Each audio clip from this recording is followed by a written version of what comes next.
Fala galera, tudo bem com vocês? Prof. Rafa aqui na área para mais uma aula de história. Bora começar! O nosso assunto ele começa na página 194, pega lá para acompanhar comigo. E o assunto de hoje é Apartheid, uma política racista, segregacionista que aconteceu na África do Sul durante o século XX. Na página 194, no parágrafo 2, ele fala que o Apartheid, no começo do século, ele não tinha sido criado ainda, mas já havia leis que garantiam o privilégio aos brancos e exclusão de negros mestiços e indianos, que é a Lei de Terras Nativas 1913, que restringia o acesso dos nativos às terras do país, garantindo privilégios aos brancos então. Negros, mestiços e indianos ficaram com acesso a 7% das terras, o restante ficou para os brancos, e esses 7% eram as terras menos férteis e as mais pobres em recursos minerais existentes na África do Sul.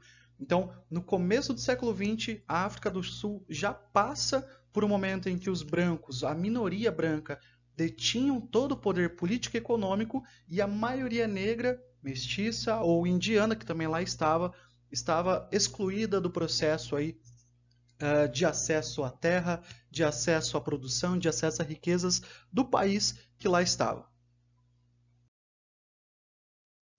Quando que começou o sistema do Apartheid? Funcionou e começou como sistema dentro da lei no meio do século XX, quando um partido chamado Partido Nacional venceu as eleições de 1948. E aí, entre 49 e 53, eles criaram o aparato legal da segregação. Aparato legal no sentido de lei. E aí foi criada essa ideia de separação. Né? Segregação significa separação. E esse sistema ele vai acontecer entre 1948 até 1994. Serão aí 5 décadas de uma política racista feita pelo Partido Nacional na África do Sul, colocando então a maioria dos habitantes sem direitos ou cerceando esses direitos, a maioria negra, em detrimento, em favorecimento de uma minoria branca, que é o que eu havia falado antes, né? Os brancos detinham todo o poder político e econômico do país, sendo uma minoria. E aí eles vão institucionalizar essa política de separação entre as etnias. E o que na prática o apartheid estabeleceu, o que ele significou?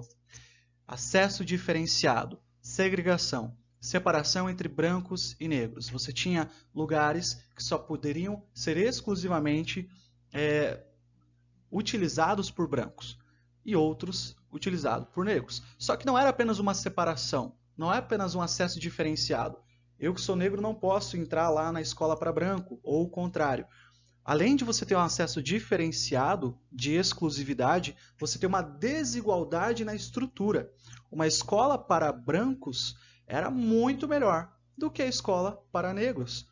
Um acesso a uma praia, a um clube ou algum espaço de convivência, até tem uma foto anteriormente ali, né, no slide de um bebedouro, onde você tinha um bebedouro para pessoas brancas e um bebedouro para pessoas de cor. De cor eles englobavam negros, mestiços e indianos, sendo muito pior a estrutura, a qualidade, do que aquela para os brancos acessarem. Os brancos, a minoria, tinham acesso muito melhor às coisas do que os negros, que era a grande maioria. E além disso, proibiram os casamentos interraciais, ou seja, não poderiam misturar as etnias, e também criaram reservas separadas para os negros morarem, os bantustões. Assim como aconteceu na Alemanha nazista, onde os judeus só poderiam morar nos guetos, os negros na África do Sul só poderiam morar nos bantustões. Ainda na página 195, no parágrafo 3, fala que a política segregacionista pode ser comparada à ideia nazista de supremacia ariana, de supremacia branca, porque eles compartilhavam ideias racistas semelhantes aos nazistas.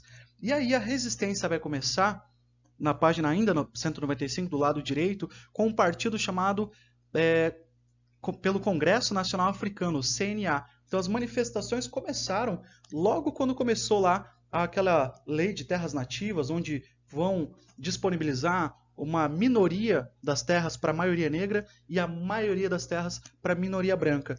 E aí já começam as manifestações em 1913, mas eram manifestações de resistência pacífica, aliás, lideradas por um indiano chamado Mahatma Gandhi, que a gente vai falar mais para frente.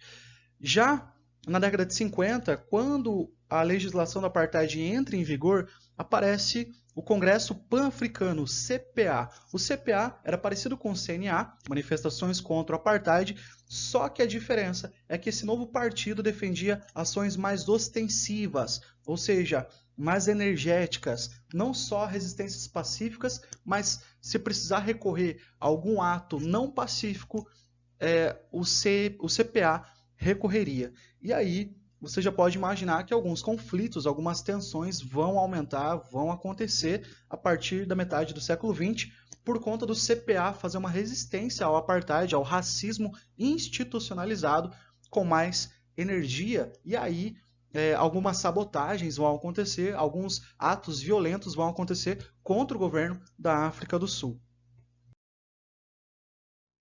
A violência vai aumentar, a tensão vai aumentar, até que na década de 60, orientados pelo CPA, os negros passaram a ocupar os lugares reservados aos brancos. Então você não poderia, senão você seria preso se fizesse isso. E o CPA organiza manifestações para as pessoas circularem em áreas proibidas para os negros.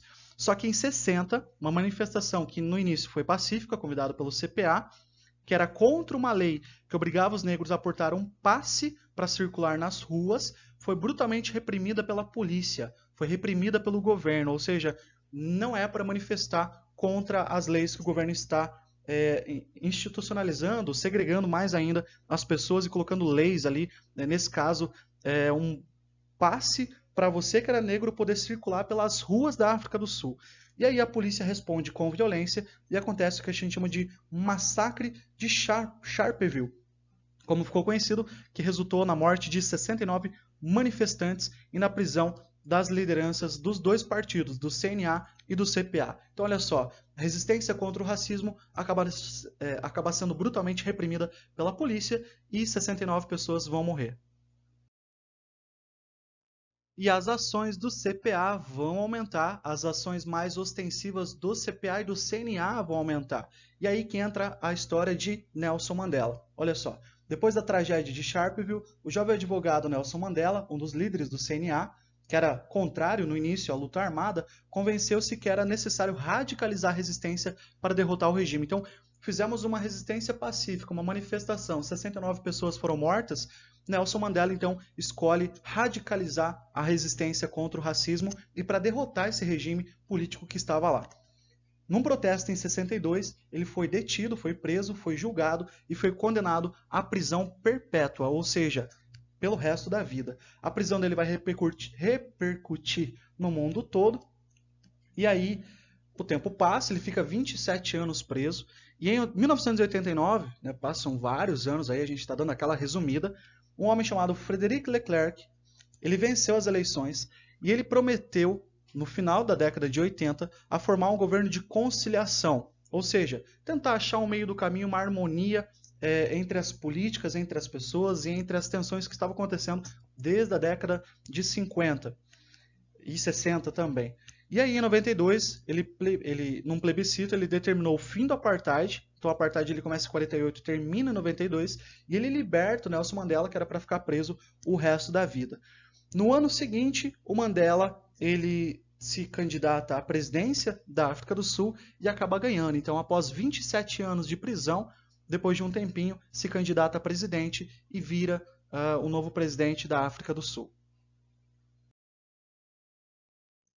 E simbolicamente, ele representa muita coisa, não só para a África do Sul, mas a resistência ao racismo. Porque ele foi o principal líder da luta contra o apartheid, foi uma das figuras mais conhecidas, mais influentes do último século, e após permanecer 27 anos preso, ele sai da prisão. E ele sai da prisão propondo uma reconciliação, ou seja, uma harmonia entre as etnias, uma democracia multiétnica no país. E aí que entra o Ubuntu, que você já ouviu falar numa outra aula, e o parágrafo da parte direita da página 196 diz assim: no dia 15 de abril de 96, após 4 anos do fim do apartheid, foi instalada a Comissão da Verdade, presidida por um bispo, o sul-africano Desmond Tutu. Essa comissão tinha como objetivos promover o diálogo entre vítimas e criminosos e reconciliar os laços comunitários, muito fragilizados pela violência produzida em décadas de segregação. Os trabalhos da comissão foram inspirados no princípio do Ubuntu, segundo o qual o ser humano só existe em função de outros seres humanos, ou que um indivíduo só encontra sua identidade no interior de uma comunidade. Esse princípio é compartilhado por diversas etnias e foi, portanto, estratégico no trabalho de reconstrução dos laços de confiança. E o resultado desse trabalho foi o novo Pacto de União Nacional na África do Sul. Para tanto, foi crucial o esforço de reconstituição das graves violações aos direitos humanos. Além de identificar os crimes, foi necessário reconciliar os grupos em conflito. Nesse aspecto, a experiência sul-africana inovou em relação a outras experiências de transição política. Na época que o Nelson Mandela saiu da prisão, as pessoas olharam e falaram: bom, agora que você saiu da prisão, você que foi o líder do apartheid, agora o jogo vai virar. E as pessoas, os agentes do apartheid serão punidos. E o Nelson Mandela acaba surpreendendo porque ele traz a ideia de reconciliação, ou seja, vamos tentar trazer uma harmonia entre as etnias, não buscar vingança. E aí, o texto na página 197 fala da África do Sul ainda hoje, porque algumas heranças do apartheid ainda persistem, a pobreza ainda fica restrita aos resquícios dos bantustões e diz assim: o processo de transição política não produziu transformações radicais, ou seja, mudou, acabou aquele racismo institucionalizado, mas algumas heranças ainda persistem. Por exemplo, 70% das terras férteis ainda pertencem à minoria branca. Você tem aquele acesso restrito ao acesso à terra. Os negros continuam sendo a categoria social mais vulnerável, ocupando cargos de menor prestígio. Os negros também estão entre os menos analfabetizados e os que mais sofrem com as mazelas causadas pelos desemprego. Ou seja, a África do Sul tem um caminho aí um pouco longo para percorrer para chegar numa igualdade étnica, ou pelo menos para diminuir as desigualdades que são remanescentes aí do período do apartheid que vigorou entre o final da década de 40, 50, 60, 70, 89, Frederic Leclerc vai ser eleito, em 92 vai acabar com o racismo, e aí em 93 Mandela vai ser eleito presidente. Muda-se muitas coisas, mas ainda tem muita coisa para mudar. É isso por hoje. Espero que você tenha gostado e entendido. Muito obrigado pela atenção e diga tchau.